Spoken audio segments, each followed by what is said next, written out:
Hola, ¿qué tal? ¿Cómo estás? Yo soy Efraín Zapata y esto es Ideas sobre Liderazgo, el espacio donde cada semana platicamos sobre todo lo que tiene que ver con liderazgo y compartimos temas y prácticas que te ayudarán a ser un mejor líder cada día, tanto en tu vida personal como profesional. Bienvenido.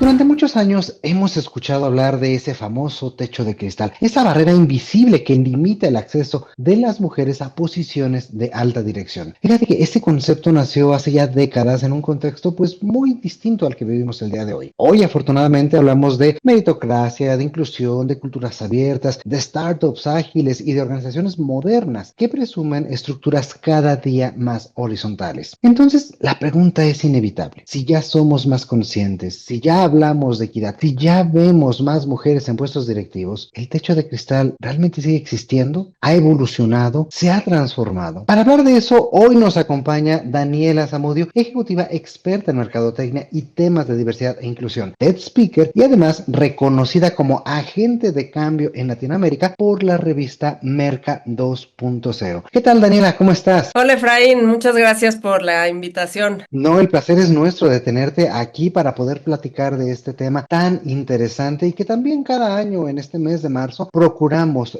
platicar sobre estos temas que ponen de relieve todo lo que es el liderazgo femenino en las organizaciones y en la sociedad. Entonces, para nosotros es bien relevante. Y mira, para empezar me gustaría preguntarte, cuando escuchas techo de cristal, ¿qué imagen te viene a la mente hoy en día? Pues la imagen es bastante evidente, yo diría, es un concepto que es muy gráfico, pero Ujú. hoy se me viene a la mente qué hacemos con los pedazos de ese techo que se rompe. Se me viene a la mente cristal roto, con muchas mujeres abajo, se me viene a la mente una escalera, se me viene a la mente una concepción diferente de lo que pensaba hace algunos años. Híjole, una imagen un poco dramática, un poquito perturbadora. Ojalá que no sea así la realidad y nos quedemos en la metáfora. Y hablando justamente de esa metáfora, ¿tú consideras que esto sigue siendo vigente? ¿Necesita actualizarse de alguna manera para el contexto actual en el que vivimos? Sí, creo que el término techo de cristal que se empezó a hacer muy popular justamente con las mujeres o la población femenina que nos dedicamos a la vida corporativa, nació, como bien dices al principio, en una época donde era casi impensable que una mujer ocupara ciertos cargos, que tuviera ciertos derechos, que tuviera acceso a ciertas oportunidades. Creo que hoy en día ha cambiado en el sentido en el que, pues, los datos lo que nos dicen es que hoy tenemos mujeres presidentas, primeras ministras, CEOs de empresas internacionales son mujeres. Cada vez más hemos abierto brecha para ocupar estos puestos que en su momento cuando se definió este término era impensable. Creo que necesita una evolución ese Ujú. concepto, porque entonces nunca va a ser suficiente, eso lo quiero dejar muy claro. O sea, el gap que tenemos para llenar de mujeres en puestos directivos, de mujeres ocupando posiciones de liderazgo, espero que algún día, pero todavía nos falta muchísimo para poder llegar realmente a una equidad de representación. Pero digamos que hoy ya no podemos decir es que ninguna mujer tiene acceso a, ¿no? Porque ya tenemos presidentas, astronautas, board members, todo esto, ¿no? Pero justo se me viene a la mente esta imagen tan dramática como lo dices, porque siento que no hemos actualizado el término en mucho tiempo. Entonces, cuando llegó la primera o cuando llegaron las primeras pioneras a estos puestos que abrieron brecha, rompieron el techo tan fuerte que Ujú. entonces para todas las que venimos abajo hemos tenido pues consecuencias o secuelas de esta ruptura, como es natural. Mm. Entonces, hoy creo que lo que falta definir es cómo se ve en los nuevos caminos, cómo se ve los nuevos conceptos para generaciones mías, para mi generación, para las generaciones que vienen, para las generaciones un poco arriba de la mía, en cuanto a nuestra forma de romper techos de cristal. Porque hoy ya no nada más es poder acceder a posiciones de liderazgo, eso Ujú. ya está trazado el camino. Pero Sí. hoy creo que las preguntas que tienen que acompañar esta redefinición de término es ¿qué necesitamos para que llegar ahí no sea tan doloroso? Porque son dos conceptos completamente diferentes. Una cosa es llegar ahí, pero a costa de qué, y hoy, ¿cómo podemos hacer ese esa escalera sea sostenible para las demás, que sea sostenible para las familias, que sea sostenible para el ingreso económico, que Ujú. sea sostenible física y mentalmente para las mujeres, para que entonces así podamos realmente ir acortando esta brecha que tenemos de representación de género. Qué interesante, y siguiendo esta imagen que nos dibujas, pues dices, ¿no? Estamos escalando, está la escalera, rompemos al fin ese techo, sin embargo, caen esos cristales debajo no solamente de nosotros, sino debajo de estas mujeres que a lo mejor vienen detrás. Ahorita mencionabas inclusive de otras personas, de familia, etcétera. ¿Quiénes están pagando el precio el día de hoy por esa ruptura, por esa disrupción que, como bien dices, ya está trazado el rumbo? Sin embargo, seguimos teniendo que recorrer ese camino cada vez que una mujer se propone hacer ese tipo de carrera, ese tipo de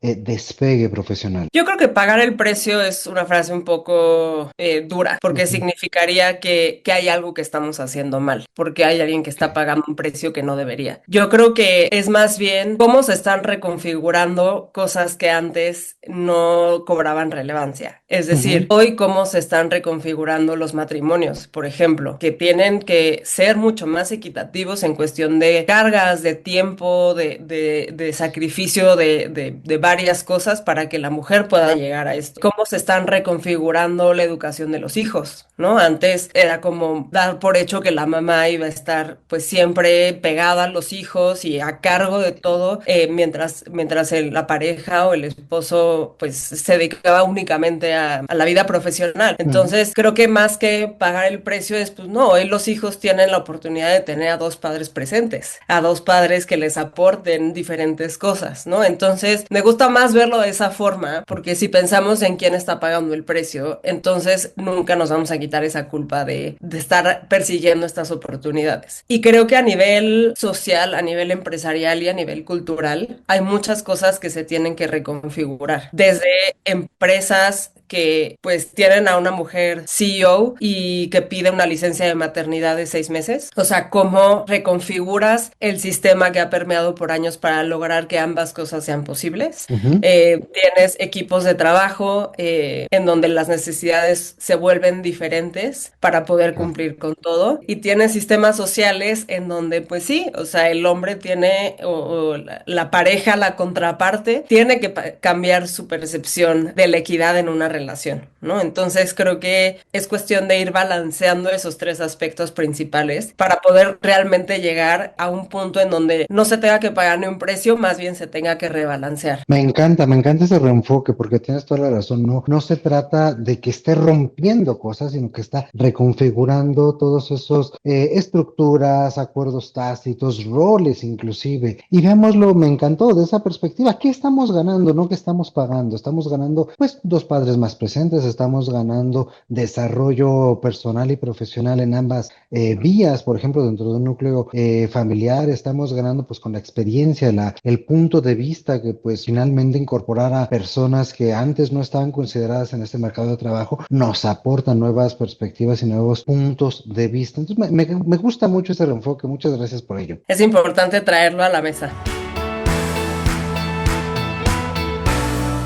Dentro de las organizaciones que pues decíamos en la introducción, hoy se definen cada vez más como meritocráticas, inclusivas, inclusive yo diría progresistas en ocasiones. ¿Qué parte de esa narrativa hoy en día es avance real? ¿Y qué parte tú consideras que pudiera estar todavía, pues tal vez de alguna forma maquillando desigualdades que se vuelven más sutiles? Como decías, ya están dentro del contexto, ya encontraron una ruta, pero pues también dentro de las organizaciones sigue habiendo como esa prevalencia de conductas tal vez que detrás no dejan ese crecimiento. Pues mira, es una gran pregunta y creo que hay dos formas de verlo. O sea, uno es, desafortunadamente, aún hay muchas empresas que siguen contratando mujeres por llenar una cuota, por poner en su estado de resultados a final de año que tienen cierto porcentaje de mujeres. Espero no equivocarme cuando digo que cada vez son menos y que el driver de buscar esta equidad de género es mucho más táctico que de Ujú. apariencia, pero también creo que hay un tema que en las organizaciones yo he visto mucho y que es este caer en el mismo sistema sin darse cuenta. Creo que los equipos y las organizaciones siguen muy sesgados a este tema y te voy a dar un ejemplo. Hay una gran empresa en México, o sea, una muy grande internacional que presume mucho, o se cuelga mucho el tema de que la mayoría, el 50%, 40% de su C-suite o de su board son mujeres. Ujú, Entonces, como que esto ha sido algo que a nivel comunicación han explotado mucho y tal. Y el otro día escuché una entrevista de alguien, una directora dentro de esa empresa, que dice, no es que la empresa no lo esté haciendo, porque por supuesto que es real, o sea, hay más sillas ocupadas por mujer, pero estaban en una junta, 5 de la tarde, con hombres directores y esta persona, mujer directora. Y entonces 5 de la tarde, cuando normalmente la jornada laboral ya está por acabar, por ujú. consenso y por política de empresa, y entonces este equipo de directores convoca una junta ya casi al final del día. Y entonces esta persona, mujer directora, dice, oye, la verdad es que podemos posponer la mañana porque ya me tengo que ir a ver a mis hijos, ¿no? O sea, ya quiero llegar a mi casa. Y entonces la respuesta que obtuvo de sus contrapartes hombres fue, no, no te preocupes, tú vete, nosotros te ponemos al tanto mañana, o sea, sin problema, salúdame a tus hijos, casi, casi, ¿no? Y Ujú. entonces ella se paró y dijo, es que no estás entendiendo, esta junta no puede pasar porque yo no voy a estar y porque no me puedes pedir que me quede porque tengo que ir a ver a mis hijos. Y entonces ahí se abrió un debate muy interesante en el que, y eso fue lo que más se me quedó de esta entrevista, que ella decía, pero es que ellos no quieren ver a su familia. O sea, ¿por qué ellos convocan a una junta a las 5 de la tarde y no les importa quedarse un par de horas más? Y yo, mi pensamiento durante todo el día es, ya quiero llegar a mi casa, no porque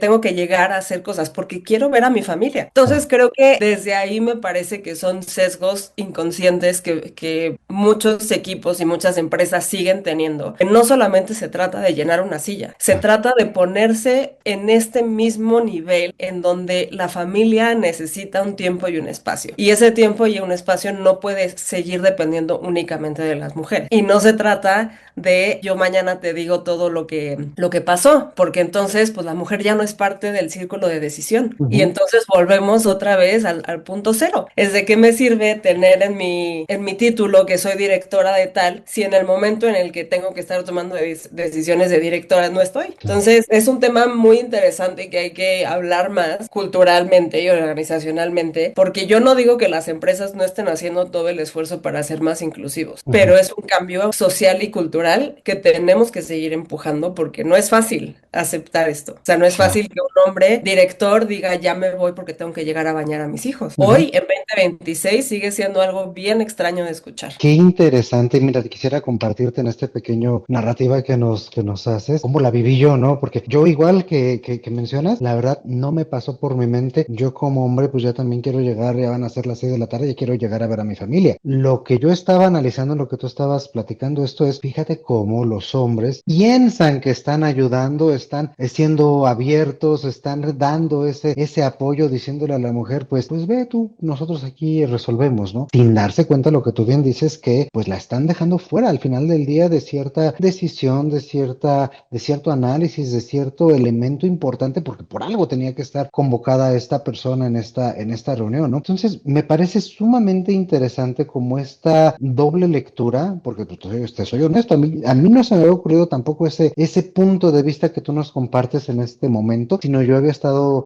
como dirigiendo mi tren mental hacia esa otra parte, ¿no? Como pensamos muchas veces que estamos ayudando cuando en realidad no es así. No sé tú qué opines. Sí, o sea, y por eso insisto y hago mucho hincapié en que esto no se vuelve una guerra de que eres aliado o no eres aliado. Creo No, que no, esto no. va muchísimo más profundo que eso porque llevamos pues años, siglos, ¿no? O sea, dejándole el paquete, al menos hablando del tema familiar, ¿no? Pero del Claro. tema también de casa, o sea, de cargas mentales invisibles que tienen las mujeres, o sea, llevamos siglos cargando con eso y los hombres tampoco tendrían por qué saberlo porque no lo hemos hablado lo suficiente. Pero creo que a veces la forma de ayudar es justamente tomando estos roles desde la Ujú. familia mucho más protagónicos, porque entonces si tú ya eres un hombre que se hace más responsable de su casa y con hijos o sin hijos, pero que está al pendiente de lo que se tiene que hacer, mujer que está al pendiente de, oye, ¿qué vamos a comer? O sea, hay que pedir un Claro. súper, oye, o sea, de Ujú. esas cosas que normalmente o culturalmente se encarga la mujer. Entonces, cuando lleguemos a una situación como la que te acabo de contar, para ti va a ser más fácil entenderme, porque tú Ujú. ya lo haces. ¿Me Claro. explico? Entonces, también depende mucho de nosotras mujeres hacer a los hombres mucho más partícipes en otras áreas que típicamente estaban mucho más cargadas a la mujer, para que entiendan, para que haya esa empatía y para que no tengamos que explicar por qué a las 5 de la tarde hay que correr a la casa. Me encanta esto y creo que nos estás dejando una primera gran lección. El hecho de ayudar en casa, el hecho de reformular estos roles, estos acuerdos que tenemos, pues incluso en nuestra vida privada, no es por ayudar, no es por ser buena gente, es por tomar conciencia de todo lo que se tiene que hacer y de cómo esas tareas pues no son unidireccionales o inequívocamente de uno de otro, sino tomar conciencia de todo lo que implica dentro de un sistema, llámese hogar, familia, vida personal, vida social, y ponerlo sobre la mesa como eso, como una responsabilidad más que cada uno puede asumir y tomar, ¿no?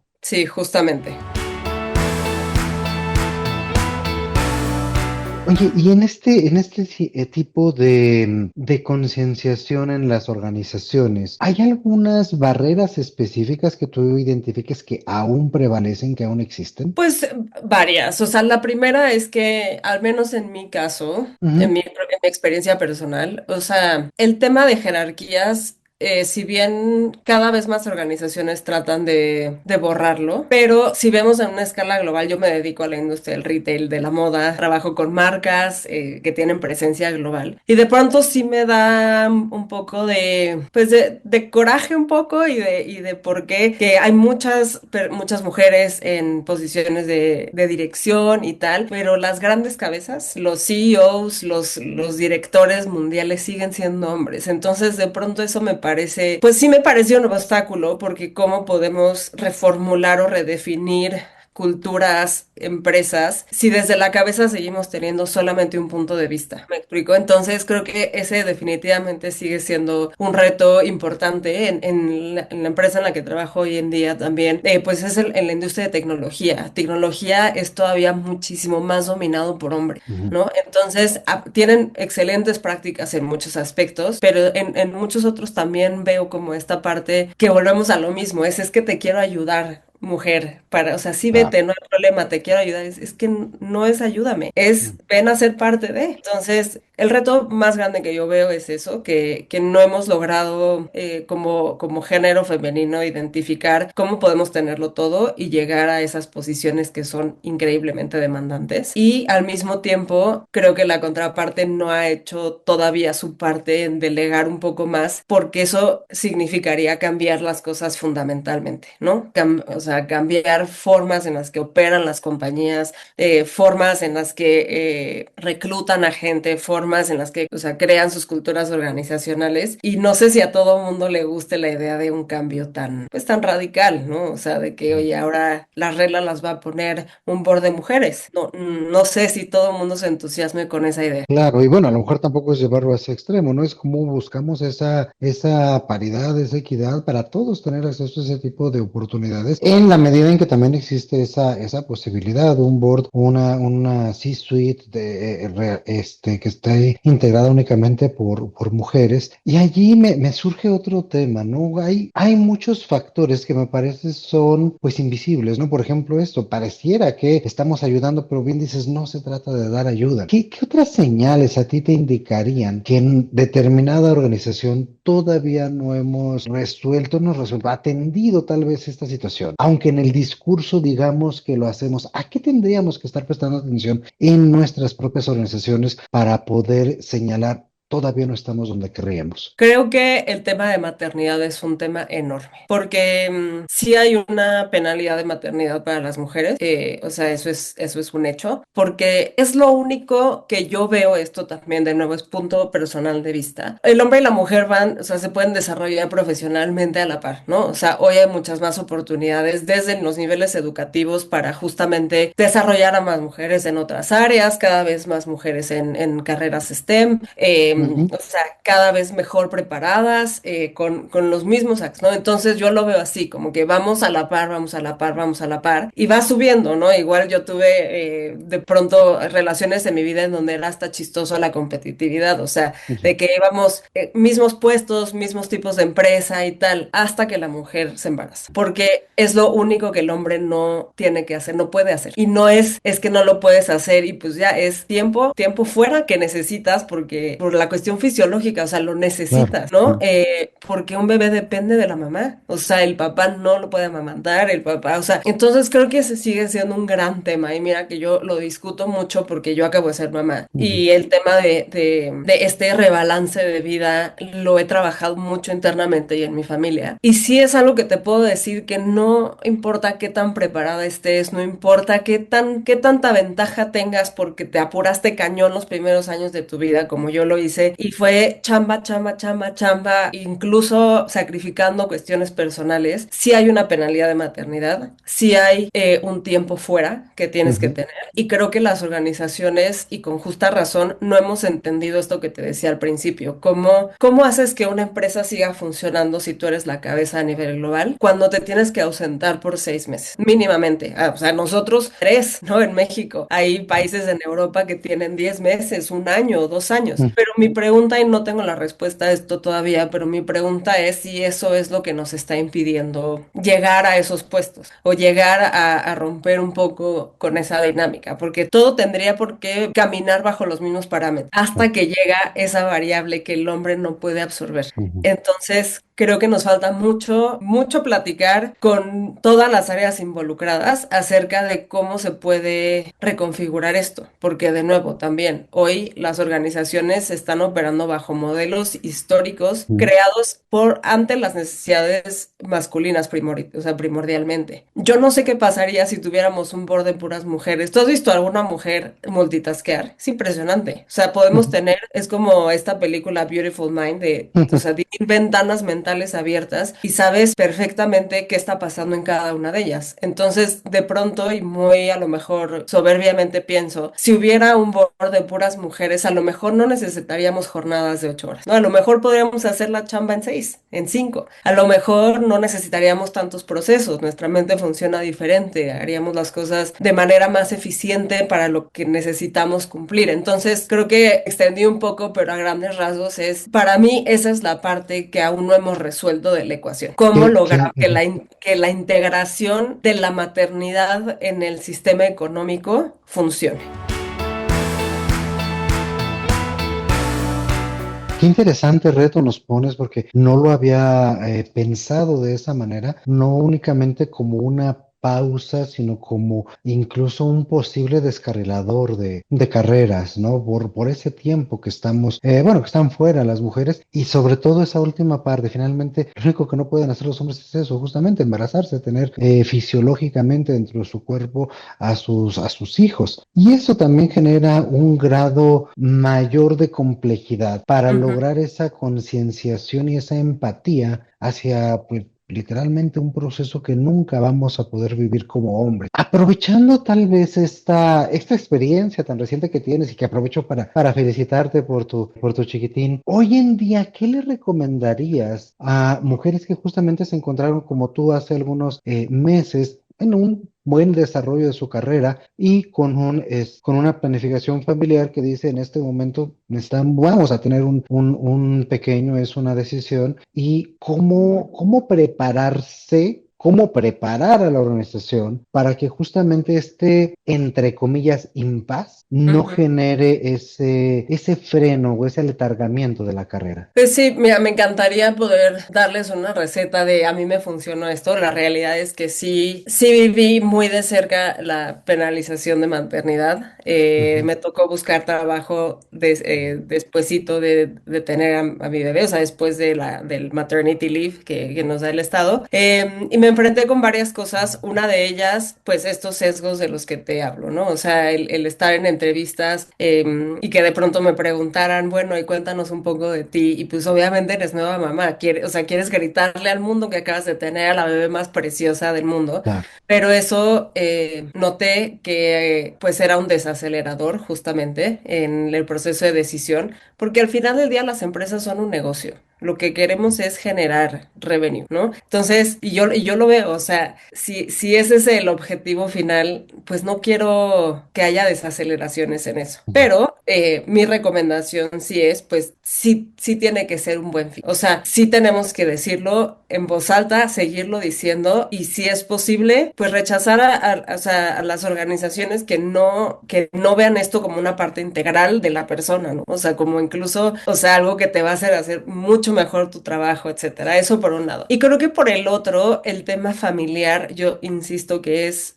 esencial. O sea, yo trabajo mi familia como una organización y siempre se lo digo a mi esposo. O sea, esto es mi mayor empresa y la que necesita la mayor atención y Ujú. necesita funcionar como tal. Entonces, cuando es una situación planeada, como lo fue en mi caso, pues fue, o sea, claro, planear la parte financiera, pero yo le dije a mi esposo, tú no te puedes mover de tu trabajo en un año. O sea, no puedes porque necesitamos esa estabilidad. O sea, ¿estás de Claro. acuerdo? ¿No estás de acuerdo? O sea, necesitamos tener esta plática y este consenso porque yo no voy a estar en posibilidades de. Entonces, creo que para mí eso es lo primero. Y lo segundo es pues justo platicarlo a nivel social, o sea, de, oigan, ¿qué necesito para poder hacer todo esto? Y pues pedir un chorro de ayuda. La verdad es que hoy yo lo vivo más de cerca que nunca y una vez escuché, creo que fue a Denise Dresser, me parece que sí, escuché una entrevista que dijo, yo le pagué a otras personas para que se hicieran cargo de mi familia, para que yo pudiera hacer lo que es, ¿no? Ujú. Y cuando lo escuché se me hizo súper fuerte, o sea, como de cómo y tal. Y luego pensé en cómo crecían los niños en tribus, en los nativos, o sea, que literal toda la aldea se encargaba de la crianza de los hijos, porque sí lo creo. O sea, It Takes a Village es muy real, ¿no? Y entonces a mí me dejó de dar culpa pedir ayuda y decir, es que si no pido ayuda no hay posibilidad de que yo haga esto otro que quiero hacer. Entonces, creo que la comunicación, el pedir ayuda, que lo escuchan todas las nuevas mamás de pide ayuda, pero es que sí. Y la ayuda puede venir de tu empresa, la ayuda puede venir de tu familia, la ayuda puede venir de amigos o la ayuda puede venir de gente que le pagues. Pero tenemos que hacer esto en comunidad porque no se vale ya cargarle la mano solamente a la mamá. Qué interesante reflexión nos dejas. Por supuesto, hay que prepararse, hay que saber pedir ayuda y de este otro lado yo creo también escuchar, estar mucho más abierto para ganar esa empatía y esa conciencia sobre todo lo que implica y que muchas veces pues no alcanzamos a ver. Por múltiples razones. La principal, pues esa, no vamos a poder experimentar en cabeza ajena este tipo de procesos y este tipo de situaciones que se viven todos los días en el entorno organizacional. Daniela, pues muchísimas gracias por este espacio. Hoy vimos que el techo de cristal, pues no necesariamente desapareció, sino que está cambiando de forma y cómo podemos incorporar, pues mucha mayor conciencia, mayor prevalencia sobre qué es lo que podemos preguntar, qué es lo que podemos aportar en esta discusión. Y por supuesto, esta conversación continúa, porque en el siguiente episodio vamos a profundizar todavía más en qué significa realmente acceder al poder dentro de una organización y qué papel jugamos como líderes, tanto hombres como mujeres, en transformar o también en perpetuar estas dinámicas. Así que, Daniela, muchísimas gracias por aceptar la invitación el día de hoy y por acompañarnos en esta interesantísima plática. Gracias a ti, Efraín. Un saludo. Y a ti que nos estás escuchando, si esta reflexión te dejó pensando, compártela. Las culturas organizacionales cambian cuando las conversaciones se amplían y podemos llevar a mucho mayor nivel de conciencia todos estos temas. Y por ello te invito a seguir Ideas sobre Liderazgo en la plataforma donde nos escuches y a recomendar este podcast a alguien más que esté construyendo su camino profesional. Muchísimas gracias por escucharnos como cada semana. Yo soy Efraín Zapata y te espero a la próxima con nuevas ideas sobre liderazgo. El contenido de este podcast es original de Ideas sobre Liderazgo. La conducción y coordinación general están a cargo de Efraín Zapata. Agradecemos la participación en este episodio de Daniela Zamudio. La producción es realizada por Edgardo Bustamante. Ideas sobre Liderazgo es una comunidad orientada a mejorar las prácticas de liderazgo y desarrollo de las personas y sus organizaciones.